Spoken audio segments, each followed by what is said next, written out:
You guys definitely had your challenges this year. This year, this week, every day, yeah. Yeah, it just feels like it was a disjointed season with a lot of problems, but we got through her. The Gold Rush Season 15 finale was a full-blown emotional roller coaster, with engines roaring, dreams on the line, and trust us, what went down in that nearly 2-hour showdown was pure gold drama. Let's break it down, minor by minor, starting with a comeback story that hit everyone right in the feels. Winter had settled into the Yukon like a heavy blanket, and with every degree dropping, the pressure went up for Rick Ness. This season was personal. After being away from the game for over a year, he returned with just 7 crew members, a whole lot of heart, and even more to prove. Things didn't exactly start off smooth. His water license was still stuck in limbo, and time was slipping fast. But that didn't stop him. With the freezing cold creeping in, Rick and his team ran their plant 24/7, determined to make every second count. Then, disaster struck. The belt on their monster red shaker deck snapped. That could have ended it right there, but mechanic Ryan Kent wasn't about to give up. He got creative, drilled makeshift holes, rigged a clip, and somehow kept the whole machine alive. Just when it looked like they were back in the game, boom, another problem. A water line under the wash pad started leaking, and this one stopped everything in its tracks. After checking the damage, Rick had to make the tough call. It was time to shut down the site. The team was crushed. Morale was low, but Rick had one final move left, the last gold way. At first, the numbers weren't great, just 110.79 ounces on the scale. But then came the twist. Rick pulled out not 1, but 2 hidden gold canisters. One had 200 ounces, the other 100. The total haul was a stunning 411 ounces, worth more than $1.1 million. The entire crew was speechless. Then Rick did something that sealed the moment. He gave each crew member a 25-ounce bonus. That's $50,000 a pop. It wasn't just about the money. It was about the bond they built together. And Rick made a promise. If the water license comes through, they'll be back next season. Stronger, tighter, and even more golden. Now, Parker Schnabel never plays small. Every year the goals get bigger, and this time he had his sights set on a massive 10,000-ounce haul. But season 15 threw everything it had at him. From equipment breakdowns to frozen ground and not enough hands on deck, Parker found himself in a real squeeze. The pressure was so intense, he had to dial back that big goal to 8,000 ounces, something he's never had to do in his entire 14-year mining career. And even then, it was going to be tight. We started the season with a 10,000-ounce goal. We brought it down to an 8,000 goal, and we're nowhere close. But in 14 years of mining, we've never set a goal and not hit it. With the clock ticking and winter closing in, Parker pulled off a bold last-minute move. He rolled the dice on a new claim, Gold Run. Veteran miner Tyson Lee had just cleared a solid 1-acre cut there, and Parker wasn't going to let it go to waste. To handle the dirt fast, he brought in the Rock Gobbler, a classic old-school shaker deck that's been around the block but still gets the job done. Meanwhile, Parker's right-hand man, Chris Dumit, dialed in the sluicing system like a total pro. But even with the adjustments, the challenges kept piling up.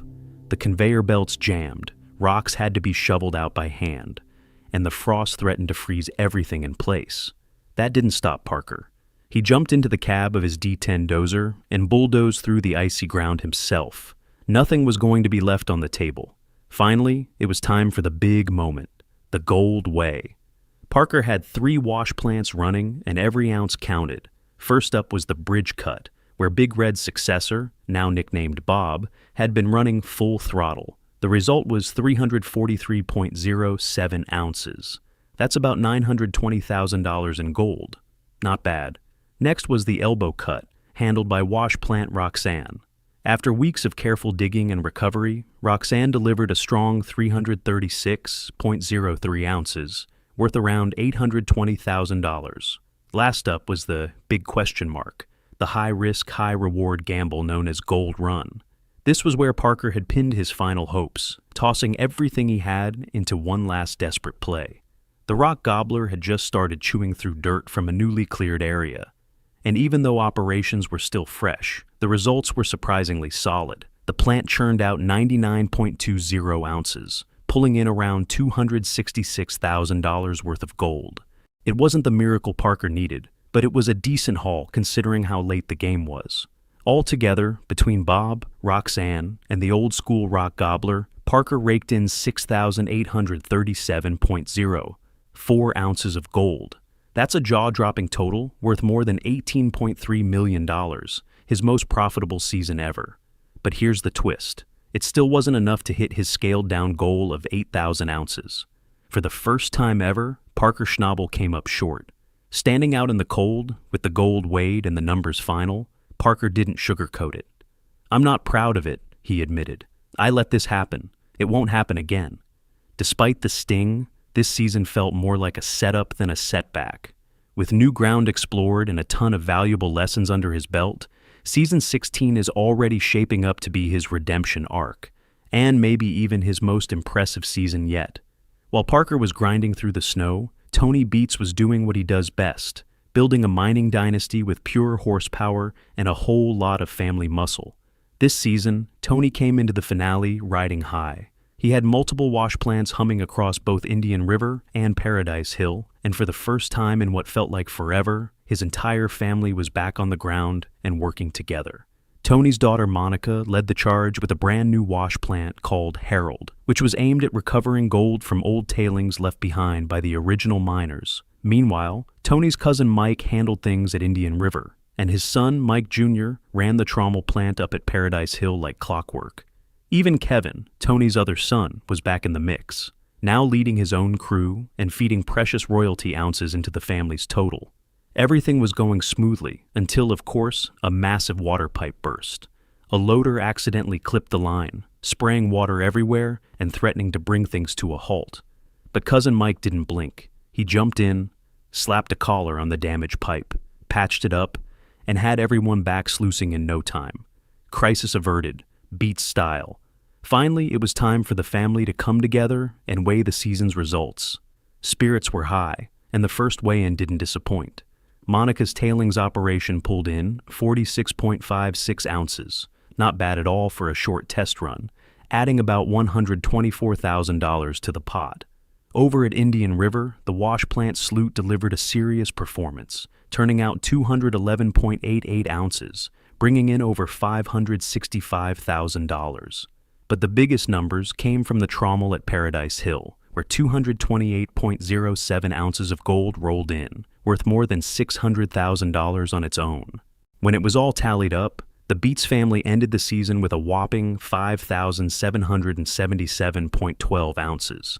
That's 777 ounces more than their goal, with a total value well over $18 million. For Tony Beets, this wasn't just another notch in the belt. It was the most productive and rewarding season of his 40-year mining career. The Beets name had never shined brighter. Meanwhile, Kevin Beets stepped into the spotlight with his first full season running an independent crew. It wasn't an easy ride. He started strong, but mid-season took a hit when his key crew members, Chase Dreger and Hunter Canning, had to leave due to prior commitments. Then came the worst of it, the feeder belt, which had been holding on thanks to some creative patchwork, finally gave out and shredded itself. It needed a full replacement. But Kevin didn't fold. He led the repairs himself and pushed ahead with a smaller, scrappier team that never stopped hustling. They sluiced hard for 3 straight weeks. At the final weigh-in, Kevin and his right-hand woman, Tang, stepped up proudly with their haul, 375.80 ounces, just over $1 million in gold. That brought Kevin's seasonal total to 1,156.57 ounces, a huge win for someone trying to prove they could make it on their own.